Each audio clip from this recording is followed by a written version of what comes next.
तपाईलाई थाहा छ हामीले सानो इफोर्ट एप्लाई गरेर ठुलो काम सजिलै गर्न सक्छ। यो कसरी गर्न सक्छ आज हामीले सिम्पल एन्ड साइन्टिफिक वेमा सिक्नेछौँ। हेलो फ्रेन्ड्स, यो हो ज्याक्सवाल एजुकेसन जहाँ साइन्स हुन्छ सिम्पल। आज हामी मेसिन, त्यसको टाइप्स, एप्लिकेसन र त्यससँग सम्बन्धित केही जेनरल टर्म्सहरूलाई डिटेलमा पढ्ने छौँ। ल, मेसिन भनेको के हो? मेसिन भनेको डिभाइस हो, इन्स्ट्रुमेन्ट हो, औजार हो, यन्त्र हो जसले हाम्रो कामलाई इजी बनाउँछ, फास्ट बनाउँछ र कन्भिनियन्ट बनाउँछ। यसले हाम्रो कामलाई इजी बनाउँदाखेरि हामीले जुन फोर्स एप्लाई गरिरहेको हुन्छौँ त्यसमाथि त्यसको डाइरेक्सन चेन्ज गरिदिन्छ, त्यसको म्याग्निट्युड चेन्ज गरिदिन्छ अनि हाम्रो काम इजी हुन जान्छ। यसलाई एउटा उदाहरणबाट बुझ्न सक्छौँ। यदि कुनै पनि काम गर्न हामीलाई धेरै समय लाग्छ म्यानुअली गर्दाखेरि, तर त्यही हामी मेसिनको हेल्पले गर्छौँ भने त्यही काम हाम्रो इजी भइहाल्यो। किनकि हामीले जुन फोर्स एप्लाई गरिरहेको हुन्छौँ मेसिनमा त्यो थोरै फोर्स हुन्छ। त्यो फोर्सको म्याग्निट्युडलाई, भ्यालुलाई मेसिनले बढाइदिन्छ र त्यसको डाइरेक्सनलाई चेन्ज गरिदिन्छ अनि हाम्रो काम एकदमै फास्ट हुन्छ। ल, बोर्डमा के लेखेको छ यसो पढौँ। Machine, a device which makes our work easier, faster and more convenient by changing the magnitude or direction of applied force। यसमा तीनवटा टर्म्स ध्यान दिनुपर्छ। मोर कन्भिनियन्ट भनेको धेरै सहज हो, अर्को भनेको म्याग्निट्युड, म्याग्निट्युड भनेको न्युमेरिक भ्यालु हो, कन्स्ट्यान्ट भ्यालु हो, और डाइरेक्सन अफ एप्लाइड फोर्स। यदि हामी कुनै पनि मेसिनमा जुन भ्यालु फोर्स लगाइरहेको छौँ त्यो फोर्सको भ्यालु एकदमै कम हुन्छ, त्यसको म्याग्निट्युडलाई, भ्यालुलाई मेसिनले के गरिदिन्छ, बढाइदिन्छ अनि त्यसको डाइरेक्सनलाई चेन्ज गरिदिन्छ अनि हाम्रो काम इजी हुन्छ। Types of machine on the basis of structure and working mechanism. मेसिनको स्ट्रक्चर र काम गर्ने तरिकाको आधारमा मेसिनलाई दुई पार्टमा डिभाइड गरिएको छ। एउटा सिम्पल मेसिन हो भने अर्को कम्प्लेक्स मेसिन हो। सिम्पल मेसिन, यसको नामैमा एन्सर छ, जसको स्ट्रक्चर एकदमै सिम्पल हुन्छ, साधारण हुन्छ, जससँग एउटै मात्रै वर्किङ मेकानिजम हुन्छ त्यसलाई हामी सिम्पल मेसिन भन्छौँ। लगभग हाम्रो डेली लाइफमा युज हुने धेरै जसो मेसिनहरू नै सिम्पल मेसिन हुन्। जस्तै लिभर भयो, पुल्ली भयो, नाइफ भयो, एक्स भयो, सिजर भयो, नेल कटर भयो, व्हील ब्यारो भयो, यिनीहरू सबै सिम्पल मेसिनका इक्जाम्पल हुन्। यिनीहरूसँग मात्र एउटै वर्किङ मेकानिजम हुन्छ, त्यसको स्ट्रक्चर एकदमै सिम्पल हुन्छ, त्यसै कारणले गर्दा यसलाई सिम्पल मेसिन भनिएको हो।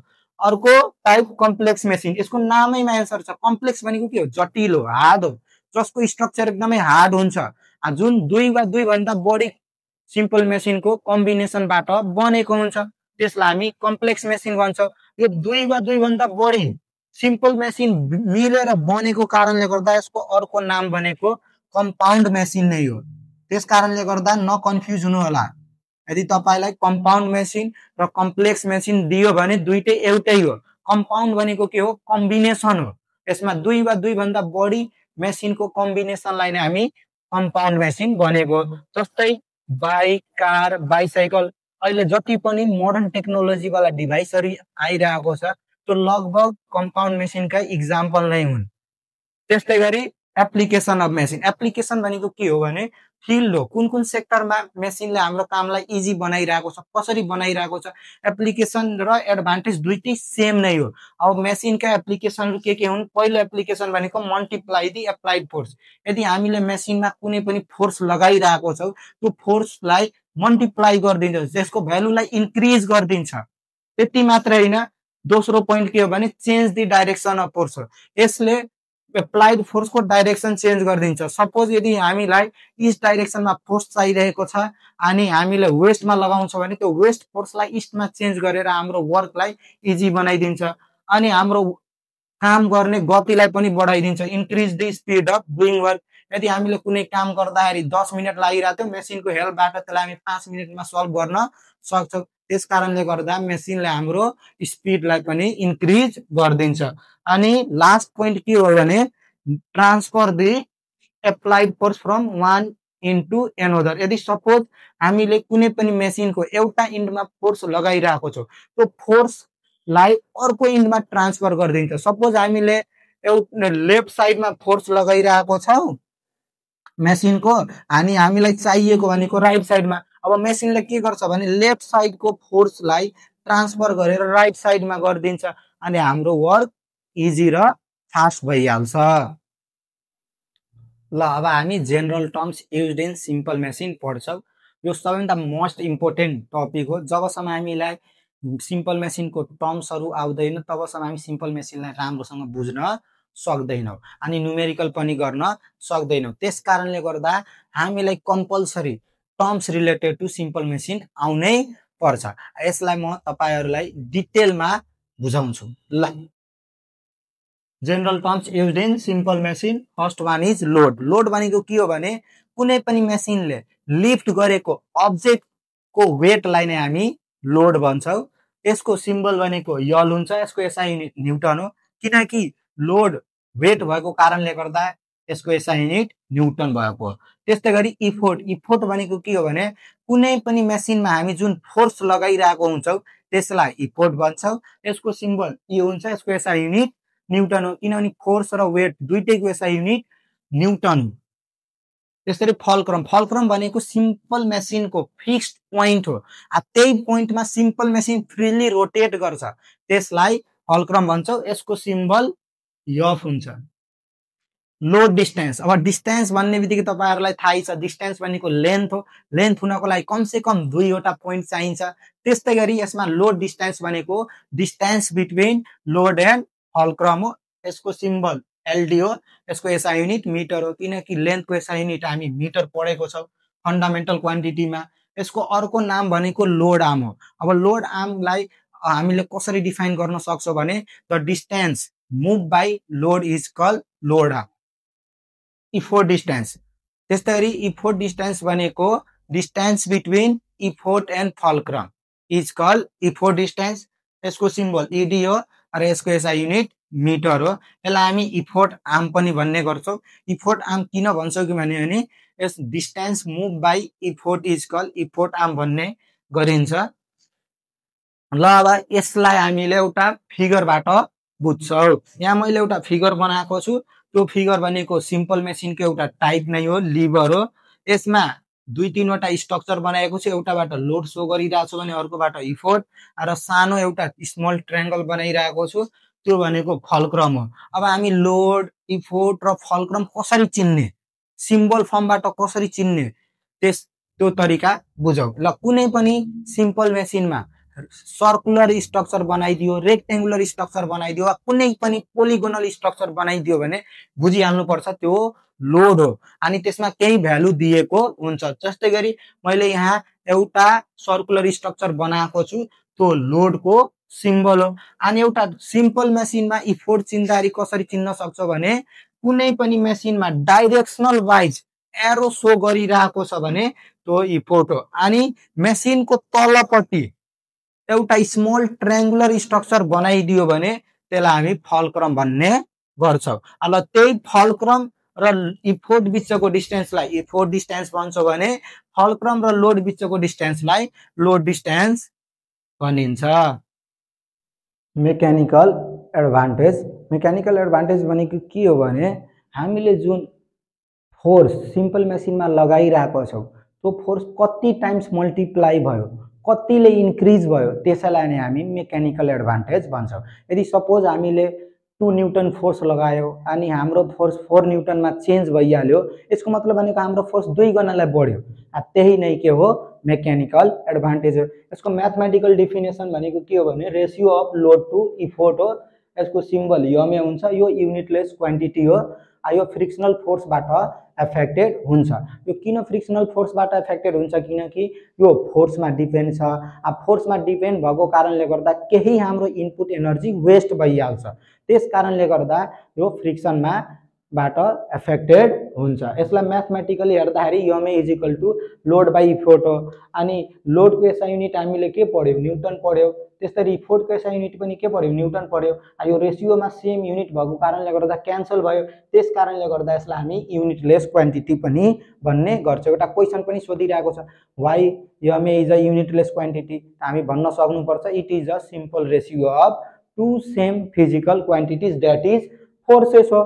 अनि यो मेकानिकल एडभान्टेज फ्रिक्सनबाट एफेक्टेड भएको कारणले गर्दा यसको भ्यालु जहिले पनि भेलोसिटी रेशियो भन्दा कम हुन्छ।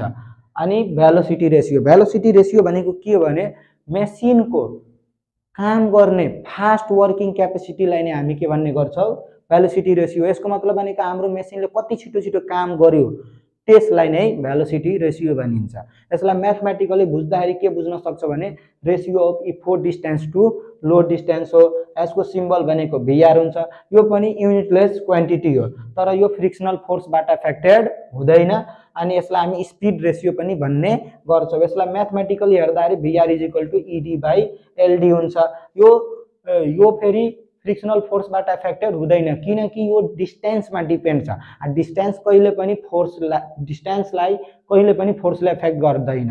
त्यस कारणले गर्दा यसको भ्यालु जहिले पनि यमे भन्दा बढी हुन्छ। यो युनिटलेस क्वान्टिटी हुनुको कारण भनेको के हो भने इफोर्ट डिस्टेन्सको एसआई युनिट पनि मिटर हो, लोड डिस्टेन्सको पनि एसआई युनिट मिटर हो। दुईटैको रेसियोमा भएको कारणले गर्दा युनिट क्यान्सल भइहाल्यो। त्यस कारणले गर्दा यो पनि मेकानिकल एडभान्टेज जस्तै युनिटलेस क्वान्टिटी हो। यदि तपाईहरुलाई क्वेशन सोध्यो भने why velocity ratio is the unitless quantity भनेपछि हामीले भन्न सक्नुपर्छ velocity ratio is the ratio of two similar quantities that is distance. ल त्यस्तै गरी इनपुट वर्क। इनपुट भन्ने बित्तिकै के हो हामीले जुन फोर्स लगाइरहेको छौं त्यसलाई त इफोर्ट भन्यो। त्यही इफोर्टले काम गर्यो भने त्यसलाई हामी इनपुट वर्क भन्छौं भने work done by effort is called input work. यसको सिम्बल भनेको आईडब्ल्यू हुन्छ। यसको एसआई युनिट न्यूटन मिटर हुन्छ और जूल हुन्छ। यसलाई म्याथमेटिकली बुझ्दाखेरि के बुझ्न सक्छ भने the product of effort and effort distance is called input work. यसको symbolic form IW is equal to E into ED हो। अनि यसबाट यसको युनिट बुझौं। इफोर्ट को एसआई युनिट हामीले न्यूटन पढ्यौ अनि इफोर्ट डिस्टेन्स को एसआई युनिट मिटर पढ्यौ। यो दुईटैको कम्बिनेसनलाई हामी के भन्ने गर्छौं न्यूटन मिटर भन्छौं नि। यो दुईटैलाई एक ठाउँमा लेख्दाखेरि के भन्ने गर्छौं जूल भन्ने गर्छौं। त्यस कारणले गर्दा इनपुट वर्क को एसआई युनिट न्यूटन मिटर और जूल हो। अनि सर्टकटमा हामी बुझ्दाखेरि के बुझ्ने हो वर्क दिने बित्तिकै जूल हो नि। यदि कुनै पनि टर्म्सहरुको पछाडी वर्क लेखिरहेको छ भने त्यसको एसआई युनिट जहिले पनि जूल हुन्छ।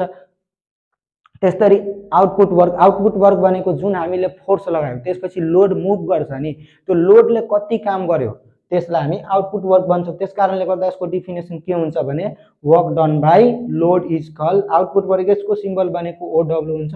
यसको पनि एसआई युनिट न्यूटन मिटर और जूल हुन्छ। यसलाई म्याथमेटिकली बुझ्दाखेरि के बुझ्न सक्छ भने the product of load and load distance is called output work. यसको एसआई युनिट बुझौं सेम इनपुट वर्क जस्तै यसको पनि एसआई युनिट नै जूल हुन्छ। त्यसपछि सबभन्दा मोस्ट इम्पोर्टेन्ट टपिक भनेको इफिसिएन्सी हो। इफिसिएन्सी भनेको के हो भने कार्यक्षमता हो। यदि मेसिनको कार्यक्षमता कति छ त्यो जनाउँछ। त्यसकारणले गर्दा हामीले कति इनपुट लगायो अनि हाम्रो रिजल्ट आउटपुट कति आयो त्यो दुईटैको रेशियोलाई नै हामी के भन्ने गर्छौं इफिसिएन्सी भन्छौं। त्यसकारणले गर्दा यसको डेफिनेसन के हुन्छ भने percentage ratio of output work to input work is called efficiency. यसको सिम्बल इटाले रिप्रेजेन्ट गरिन्छ। इटा लेख्ने तरिका हेरिहाल्नु यस्तो हुन्छ है स्मल एच जस्तै लागिरहेको छ तर त्यसको टुप्पा अलि सानो हुन्छ। अनि यसलाई म्याथमेटिकली लेख्दाखेरि eta is equal to output work by input work into 100% हो। यसको पनि एसआई युनिट हुँदैन किनभने आउटपुट वर्क र इनपुट वर्क दुईटैको एसआई युनिट जूल पढ्यो वा जूल जूल क्यान्सल भयो तर यो पर्सेन्टेजमा एक्सप्रेस्ड हुन्छ। एक्जाममा सोध्न सक्छ कुन क्वान्टिटीमा इफिसिएन्सी एक्सप्रेस्ड हुन्छ भने हामीले भन्न सक्नुपर्छ पर्सेन्टेजमा हो। त्यसको अर्को फर्मुला भनेको eta is equal to MA by VR into 100% हो। अनि यो फर्मुलाको डेरिभेसन हामी सिक्ने छौं नेक्स्ट भिडियोमा। त्यसकारणले गर्दा एउटा कुरा अझै के जान्नुपर्छ भने हामीले जति इनपुट लगाइरहेको हुन्छौं त्यति आउटपुट वर्कमा चेन्ज हुँदैन। त्यसकारणले गर्दा केही इनपुट वर्क वेस्ट भइहाल्छ त्यो फ्रिक्सनको कारणले गर्दा। त्यसकारणले गर्दा कुनै पनि मेसिनको 100% इफिसिएन्सी हुँदैन। ल तपाईहरुले यो टर्म्सहरु बुझ्नु भयो हैन। यदि भिडियो मन परेमा लाइक शेयर र सब्स्क्राइब गर्न नबिर्सिनु होला। फेरि भेटौला हामी नेक्स्ट भिडियोमा इफिसिएन्सी रिलेटेड टपिकहरु पढ्नको लागि।